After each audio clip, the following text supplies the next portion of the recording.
Welcome to David Talks, everybody. It's been one hell of a ride, I bet, with the last episode I posted. I hope you enjoyed it. This next episode is going to be about the ghost photos caught on camera. I want to first start out that what got me to do this episode was something I was thinking the other day. Now, in the days before YouTube, being around 5 years old, anybody born before 2000 would remember this, and that web pages besides MySpace, AOL, and Yahoo were a common thing if you needed to search for something on the internet or socialize digitally.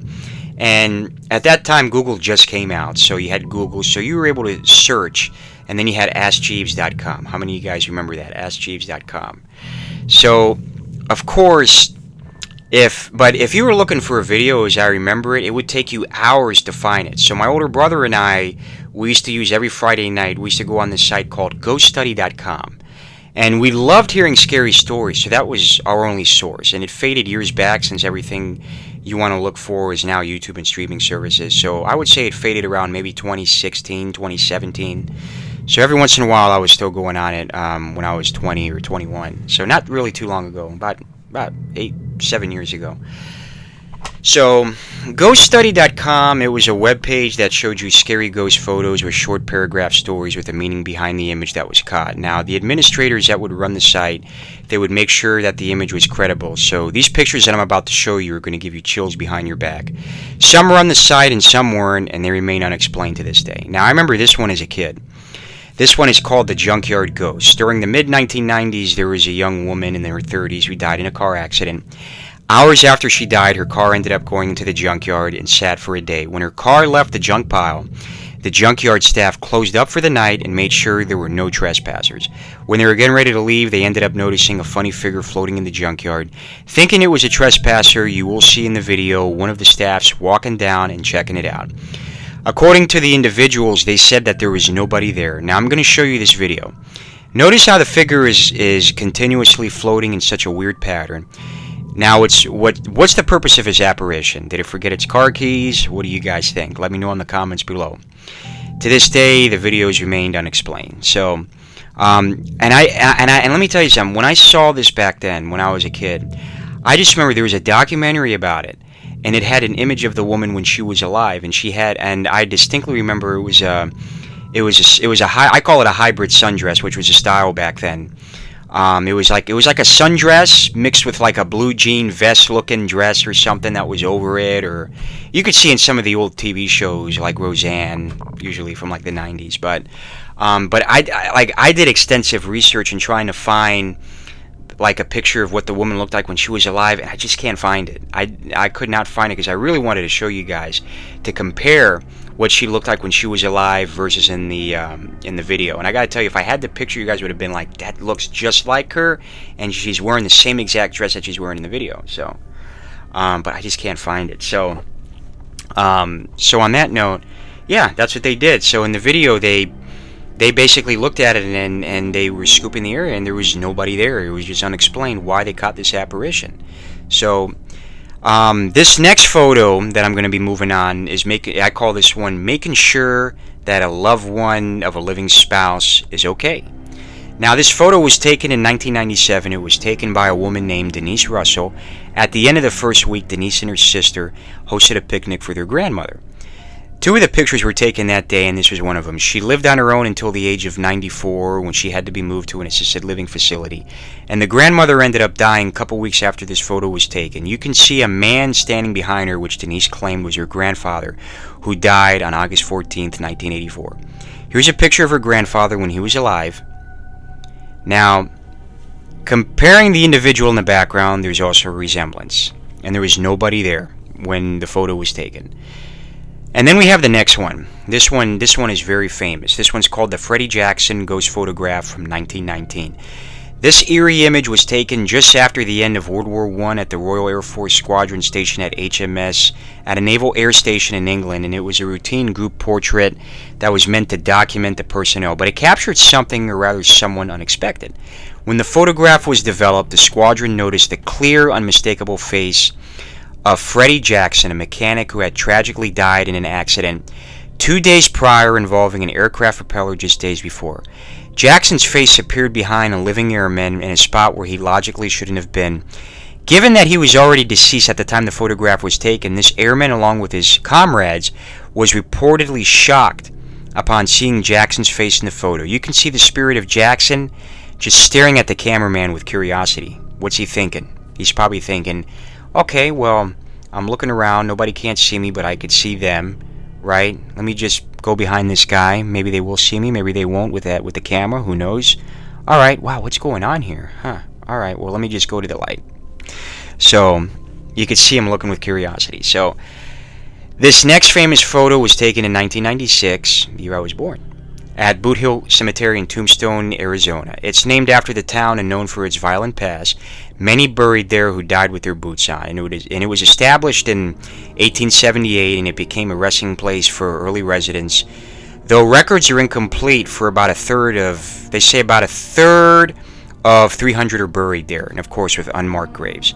So the graves were eventually neglected, the markers were lost, and the individuals just became anonymous.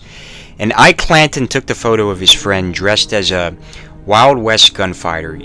Using old-style black and white film, they developed it at a regular drugstore. When developed, an extra person appeared behind Ike's friend. Ike knew no one else who was there, and the figure was strange, low to the ground, as if partly in a grave. Now, a few weeks later, Ike staged the same photo with two friends. This time you could see the legs of the person behind Ike's friend.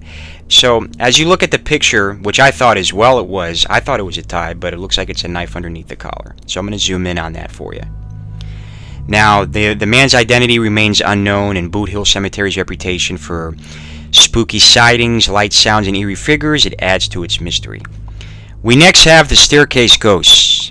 This was taken in 1966 by Reverend Ralph Hardy, retired clergyman from British Columbia, Canada, who visited the Queen's House in Greenwich, England, with his wife. The Queen's House is an architectural gem renowned for its historical significance and elegant design, but it gained additional fame due to an eerie encounter captured on film. The Reverend and his wife were exploring the Queen's House, particularly drawn to the tulip staircase, a masterpiece of geometric design and elegance. As they ascended the spiral staircase, Reverend Hardy decided to capture its beauty with his camera. Little did they know that this photograph would become one of the most famous and debated images in history.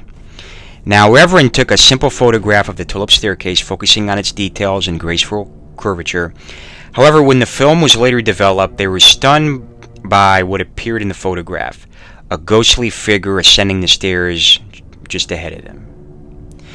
Now, the image it depicts, as you can tell, it's a transparent, almost transparent, translucent figure of a woman dressed in what appears to be period clothing. Now, she's gripping the staircase railing with both hands, looking upward as if continuing her ascent to the staircase. And the figure's form is just crazy. It just has that faint outline and a slightly blurred appearance, which is suggesting movement, giving you an otherworldly presence. Now, what makes this photograph really compelling is the context surrounding it, because Reverend Hardy and his wife both insisted that no one else was on the staircase when the photograph was taken, and they did not see or perceive any figure at the time of capturing the image. And this claim was supported by the fact that the staircase was empty except for them during the visit. Now, upon sharing the photograph with others, it quickly got attention and fascination. Experts and skeptics analyzed the photograph like crazy, looking for signs for double exposure manipulation. But despite thorough investigation, there was no evidence of fraud or tampering with it. Now, this allowed the photograph to be very genuine and still remaining unexplained to this day. So the tulip staircase ghost photograph, it's become a discussion about paranormal activity and hauntings, and it has been featured in numerous paranormal investigations and documentaries, sparking debates among researchers and enthusiasts about the existence of ghosts and the supernatural. Now, visitors of the Queen's House, they continue to be intrigued by the mystery surrounding the tulip staircase ghost. So many hope to experience their own encounter or capture further evidence of the spectral figure that Reverend Hardy basically treasured in his photograph. Now, the Queen's House remains a site of historical intrigue and drawing visitors from around the world who seek to unravel the secrets of its ghostly past. This next photo that I'm about to show you takes place 80 years before, though. This is the one that's going to also give you more chills. So in 1891, there was a remarkable and eerie photograph that was taken at Combermere Abbey in Cheshire, England, which would become known as the Lord Combermere Ghost. Now, Combermere Abbey, originally a medieval monastery converted into a stately home, was the residence of Sir Stephen Combermere, a prominent figure in English society during the late 19th century. Now, on December 12th, 1891, there was a significant event unfolding at Combermere Abbey.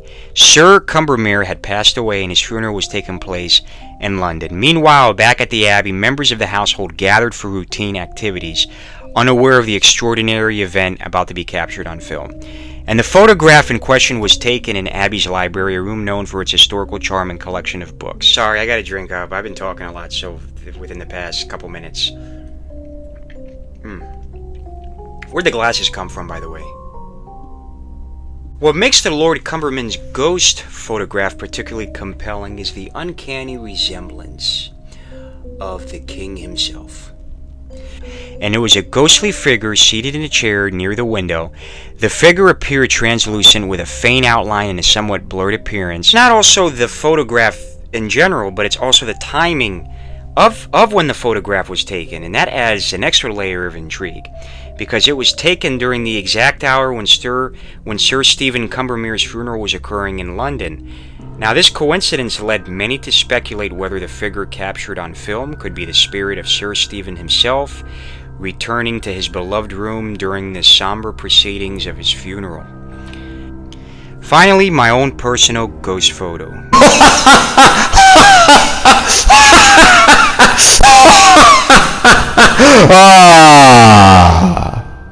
As it resembles my late brother who passed away in a motorcycle accident on September 14th, 2000 at just 18 years old.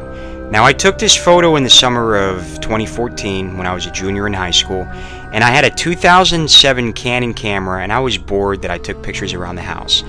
A year later, after I took this photo, that's when I discovered that there was a face staring back at the camera in the mirror. Now, this freaked me out one night because I discovered this around 3 a.m. in the morning, because in those days I used to go to bed late, and of course I was only 21 years old, so like usually at that age you just go to bed late.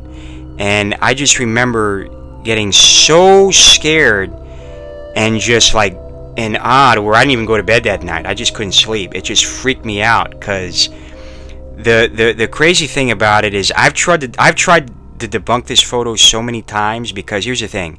The camera that I had, it was literally covering at least this part of my face. It really was. So when you look, the first thing that you think of, okay, well, maybe it's a reflection of my face. But based on the size of the camera, it's literally covering like right my face, but yet you see a whole face just there. So, of course, and I was the only person in the room. There was nobody there when I took the photo. And it's just impossible to really try to debunk. Now, it's just weird how this complete profile of this person just manifested in this mirror. So, I believe that this could be my brother that passed. Now, I'm going to show you a couple pictures of him when he was alive versus the image that was captured on the camera. So here's a picture of him. This was a picture of him taken couple months before he died. He had, again, cell phones were still becoming affordable, so a lot of people used landlines at that time. So he was talking to somebody on the phone. So that was one of the pictures. This is a picture of him when I was 4 years old, and he was holding me in his lap. I was asleep, obviously, at that time. So pretty interesting with that. And now, what do you think? Let me know in the comments section if there's a resemblance, if it looks like him or if it doesn't. Now, I want to just branch off. Are you a believer that loved ones watch over us after death? Tell me in the comments section, because these pictures surely make you think. Have a great day, you guys. Subscribe to my channel for more content like this. Like and subscribe. Also, tell me your personal ghost experience with your loved one. I would love to hear it in the comments section, or any ghost photos you captured. Have a good day, you guys. I'm alone in the house right now, and that'd be crazy that if I walk out of this bedroom, there he is.